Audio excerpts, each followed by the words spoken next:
Respeitável público, a companhia Circo Iris, hey! Orgulhosamente apresenta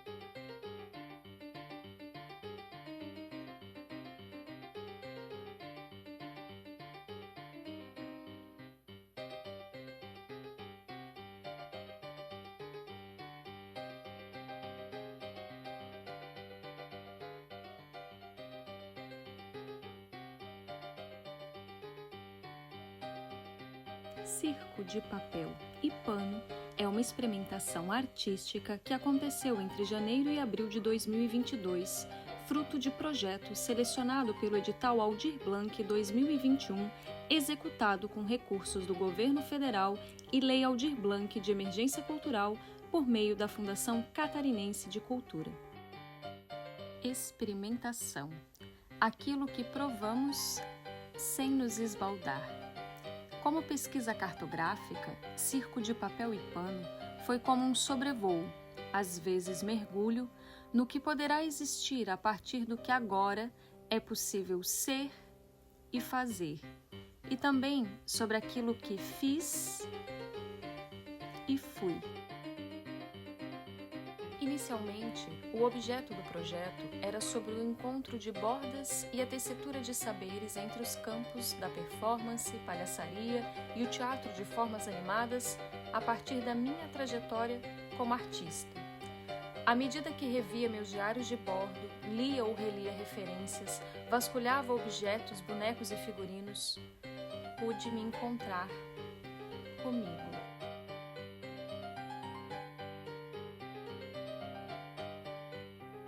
Essa pesquisa possibilitou que eu pudesse olhar para esses caminhos em primeira pessoa e ir além, me enxergar num dilema existencial profundo. Quem eu sou? Por que fazer arte diante de abundantes manchetes sobre as crises econômicas, políticas e climáticas?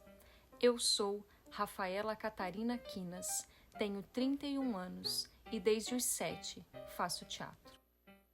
Poucas pessoas que eu conheço começaram a estudar a profissão que exercem na vida adulta tão cedo, ainda na infância.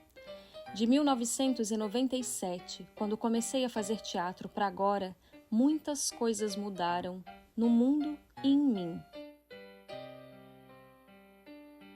O teatro me abriu os olhos para um mundo muito maior do que eu podia ver de Blumenau. Aos 14 anos, decidi fazer do teatro a minha profissão, mas eu acho que já não havia outra opção real para mim. Fazer do mundo um lugar melhor a partir de algo aparentemente inútil? Reunir pessoas para se emocionarem por causa de acontecimentos que não são a realidade sempre me pareceu a escolha mais legítima. A verdade é que depois de criar mundos de papel, sentir o gosto da imaginação tomando forma e partilhar da abundância criativa, eu nem pensei em outras possibilidades de profissão para nutrir a minha vida adulta.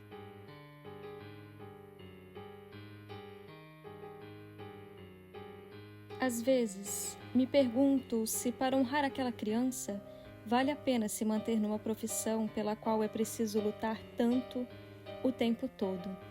Mas ela insiste em voltar e me dizer que vida é luta e que sem a arte seria ainda mais difícil esperançar e parir dias e mundos melhores. Então eu sigo, me construindo com passos pequenos, coloridos e sensíveis, buscando enxergar novas possibilidades de existir e me expressar nesse mundo.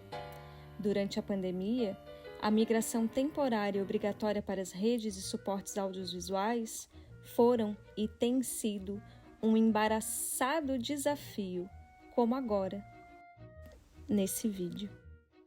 Sou analógica, dada às miudezas manuais que se decompõem. O que me encanta nesse teatro e circo que faço é o caráter humano, intrínseco do encontro, efêmero, fugaz como a vida, sério como brincadeira de criança.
claquete número 339.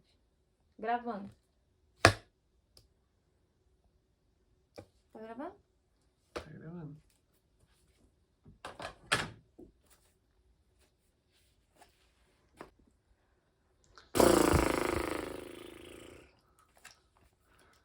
Gravando. Ai, perdi a anotação. Achei. Roteiro. Essa é a segunda parte do meu primeiro vídeo de processo de experimentação artística. E essa também é a minha primeira cartografia. A primeira parte desse vídeo ela é uma brincadeira que usa e extrapola a obrigatoriedade do formato audiovisual como uma etapa de prestação de contas do projeto Aldir Blanc, mas traz essa provocação intensa de como compartilhar, através desse formato, aquilo que é tão manual e palpável enquanto experimentação artística. E então, de alguma forma, a linguagem do teatro de animação e do stop motion no audiovisual foram aquilo que contemplou mais essa ludicidade rudimentar daquela que, enquanto artista, executa a obra quase como uma criança que brinca. Fim da primeira cena. Corta. Durante todo o processo, equilibrar então essa possibilidade de ser séria como uma criança brincando, que não se cobra e que sente prazer e que é curiosa e que tem um olhar investigativo para tudo enquanto novidade ou potência de transformar algo novo, ao mesmo tempo que registrar e cumprir prazos e protocolos de um projeto de edital como uma adulta responsável proponente de projeto.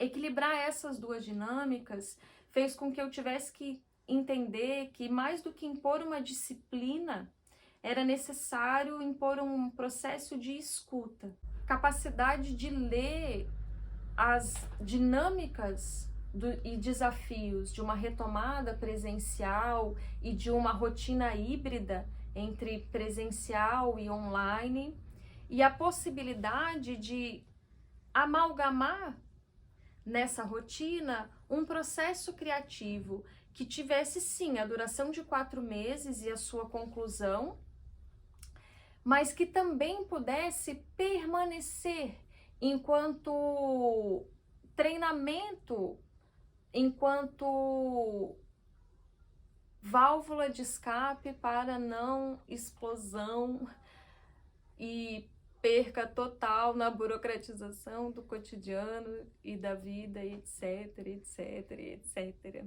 Então, quando eu estou dentro de um processo cartográfico e me coloco como esse desafio tão enorme, a única forma de esvaziar ele de peso e de preencher com delícias é construir um brinquedo que seja fascinante. Então, esse brinquedo fascinante que vocês viram na parte 1 desse vídeo, ele não brota enquanto ideia, ele não é concebido como projeção de vir a ser.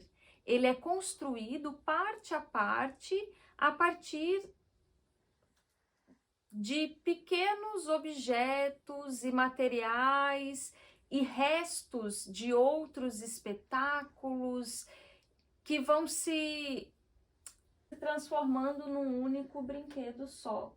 Então a gente vai ter aqui chapéu que ficou de herança da Jennifer, que foi morar em Brasília, vai ter o sino que ficava ao lado da cama da minha avó, quando ela queria chamar alguém, ela usava o sino, que é o sino do leão, vai ter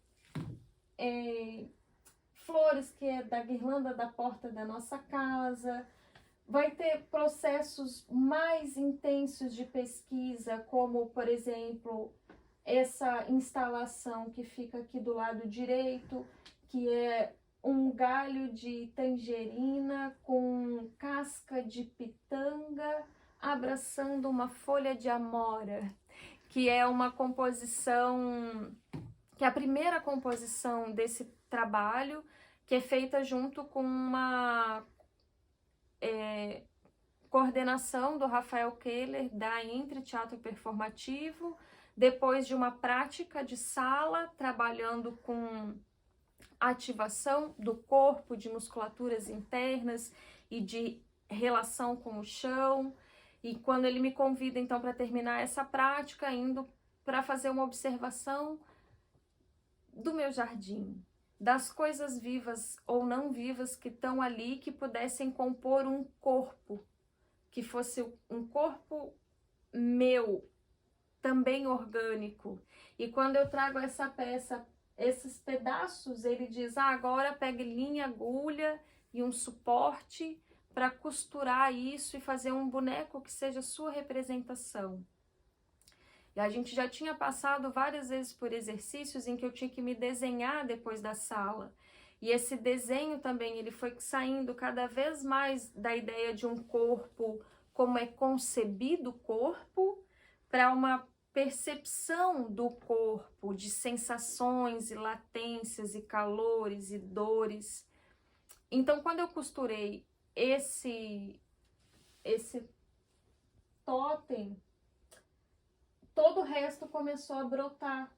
Quando eu consegui entender dessa mistura de papelão, de outro material, da linha enquanto suporte, e também pude acessar a partir dessa prática uma manualidade que eu havia perdido por não praticar mais a costura.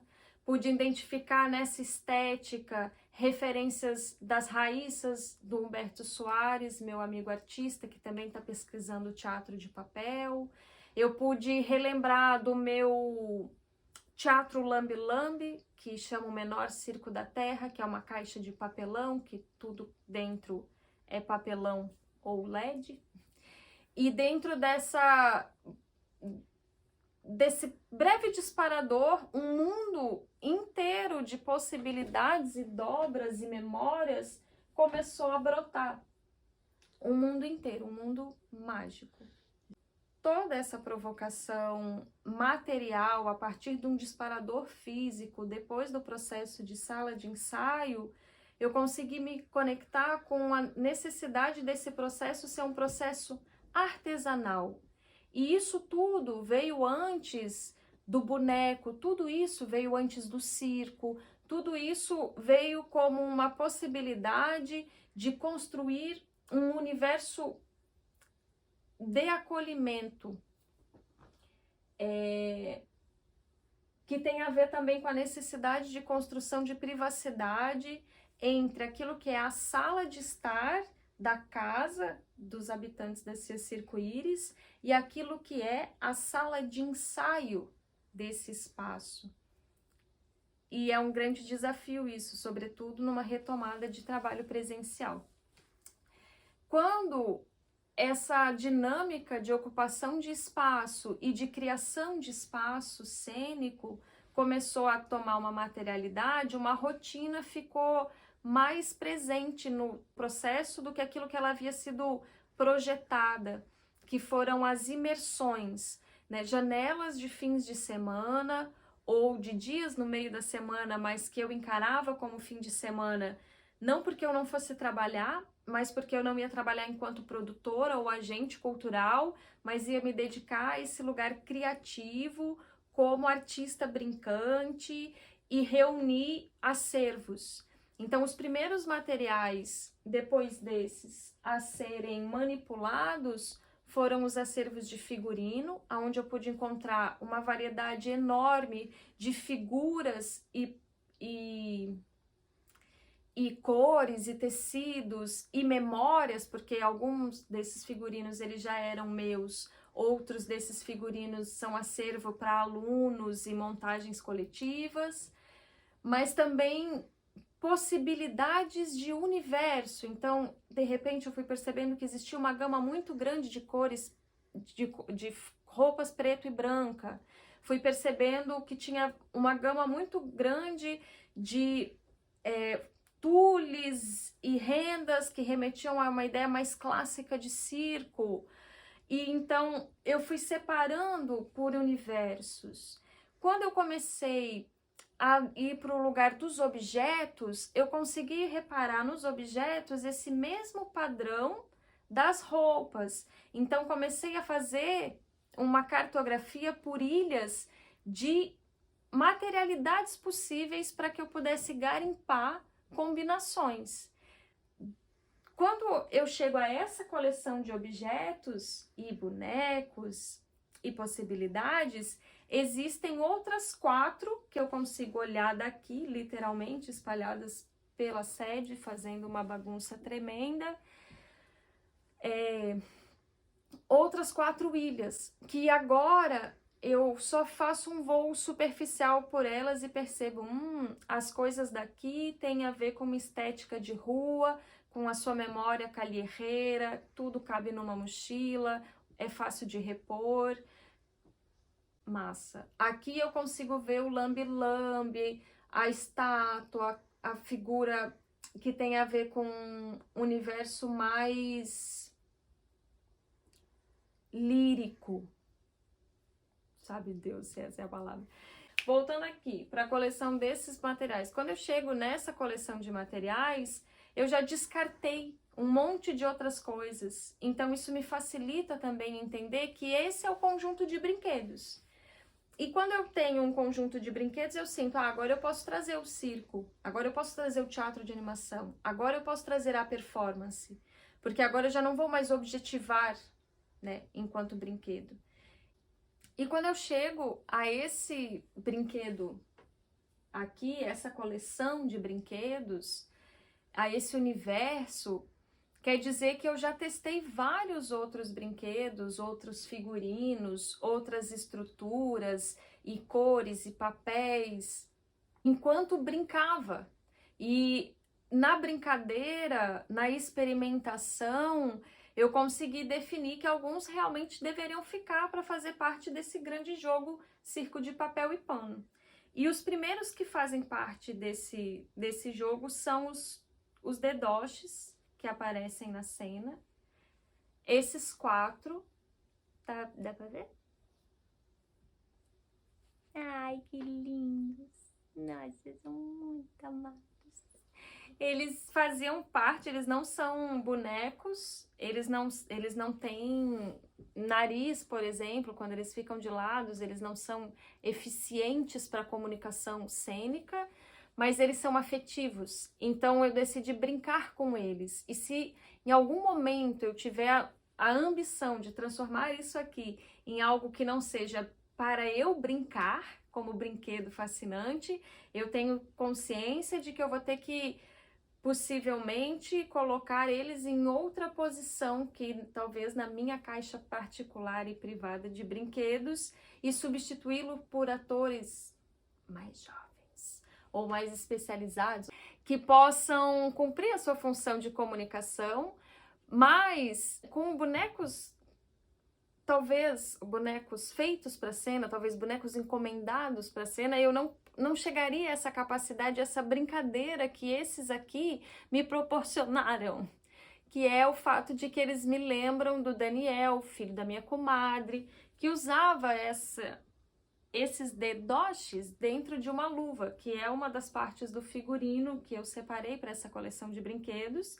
E ora, veja, eram 2 mãos, então eram 8. Só que da infância do Daniel para hoje, eu só consegui guardar esses 4. E ressuscitei a possibilidade de brincar com eles na ocasião do nascimento de Serena, minha afilhada, irmã de Flora, também minha afilhada, que descobriram neles a potência de um brinquedo ao ponto de me incentivar a cortá-los da luva e libertá-los da mão. E isso foi algo extremamente mágico para ela e para mim, que tinha carregado essa luva 15 anos com os dedinhos grudados na mão. E aí eles estavam aqui para jogo e a gente jogou e brincou bastante.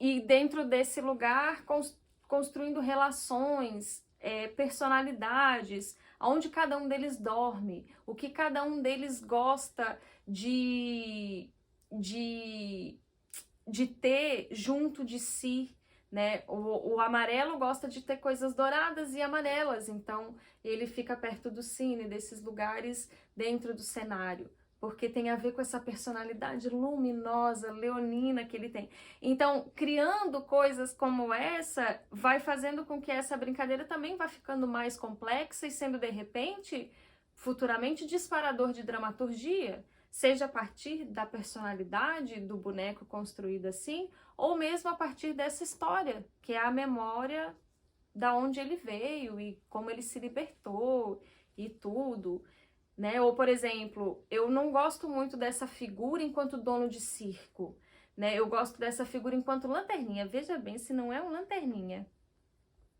Tá focando, meninas? Essa desconstrução de autoridade, por exemplo, faz com que ele tenha uma relação muito mais saudável com o cavalo, já que ele não precisa montar no cavalo, né? E diga-se de passagem, um cavalo que é super vaidoso, né?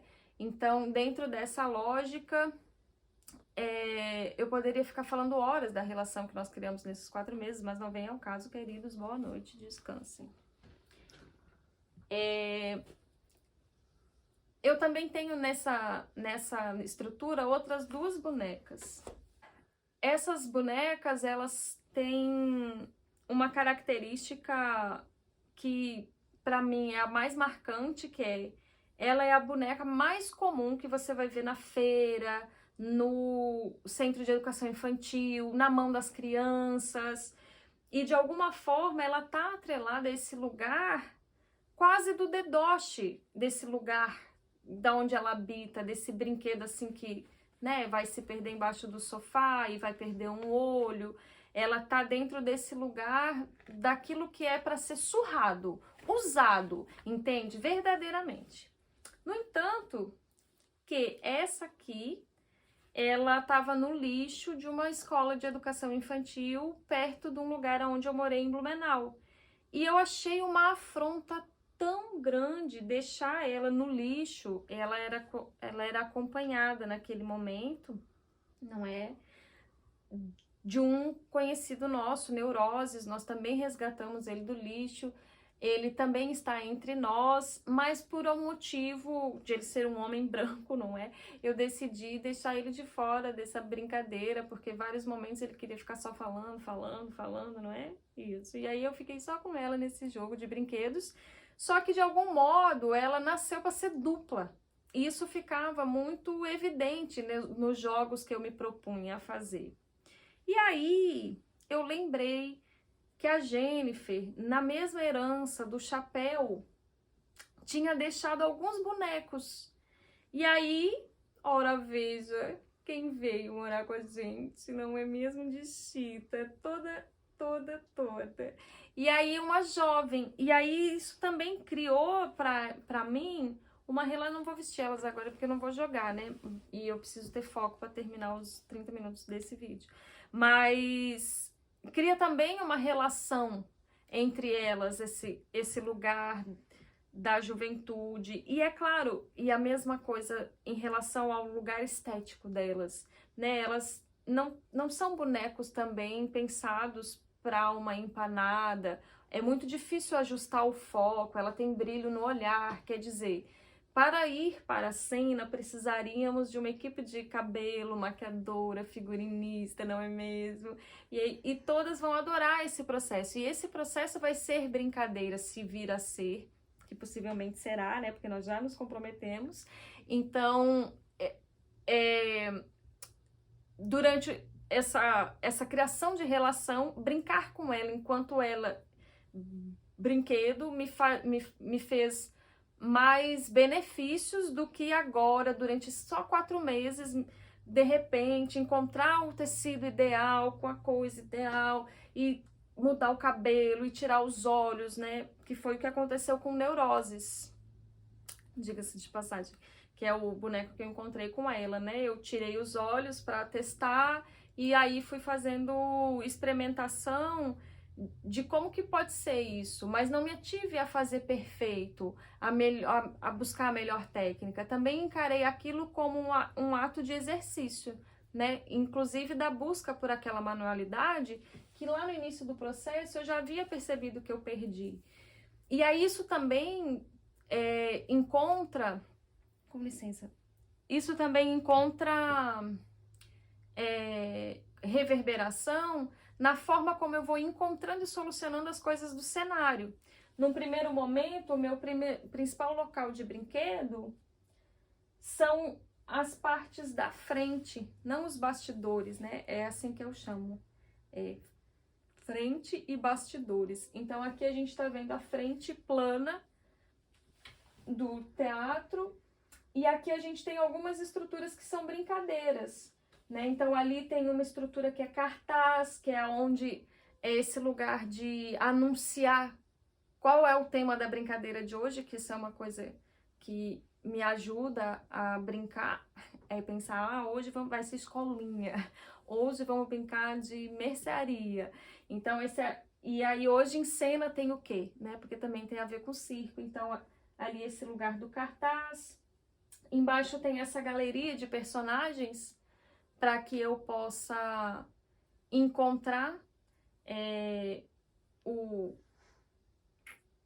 os bonecos. Então é onde eu guardo eles, que eu já sei que eles estão ali, que é o lugar deles, né? Não deixo espalhado para não se perder. E aqui percebe que, por exemplo, aqui eu tinha feito um haul para 4 bonecos, porque eram os 4 que eu tinha da luva do Daniel. Mas quando eu encontrei essa boneca, nas coisas de herança de Jennifer, encontrei também um dedoche de cachorro. E aí eu precisava fazer com que esse cachorro não se sentisse excluído por ele não estar na galeria. E eu não ia conseguir fazer mais uma galeria. E apertadinho demais seria para ele dividir com alguém. Então eu criei uma clássica casinha de cachorro que fica num lugar onde o cachorro naturalmente gostaria de dormir, que é vendo a lua. Então, dessa forma, eu criei uma narrativa encantada dentro do processo de brincadeira para me redimir desse mau cálculo, né, de não ter colocado ele na família desde sempre, porque eu nem lembrava da existência dele. Percebe que aqui fica esse lugar, né, de quando a brincadeira vai construindo o brinquedo e o brinquedo vai proporcionando brincadeira. E isso tudo tem possibilidade de dramaturgia, tem possibilidade de desenvolver e adicionar maior ou menor complexidade, de acordo com a importância que eu decidi dar para a coisa. Então, por exemplo, tem algumas partes que tá só papelão, é só caixa, é só formato. Porque chegou algum momento que eu pensei, preciso dar um acabamento estético, porque senão esse negócio não vai parar em pé, porque afinal de contas ele também é uma estrutura arquitetônica, né, de papel. Então tive que decidir os limites, fiz isso com as molduras. E aí comecei a brincar, né, então tem um lugar aqui que seria como a caixa de som, onde eu posso pôr mesmo uma caixa de som, ou um brinquedo banda, ou um brinquedo vitrola, né? Aí aqui eu tenho uma outra parte de brincadeira, que é o que eu comumente brincava como lanchonete, né? Que em cima tem uma super escultura de cupcake numa porcelana incrível. E aqui a coisa do balcão e tal, da lanchonete, né? Também futuramente no circo, de papel e pano, para vender pipoca.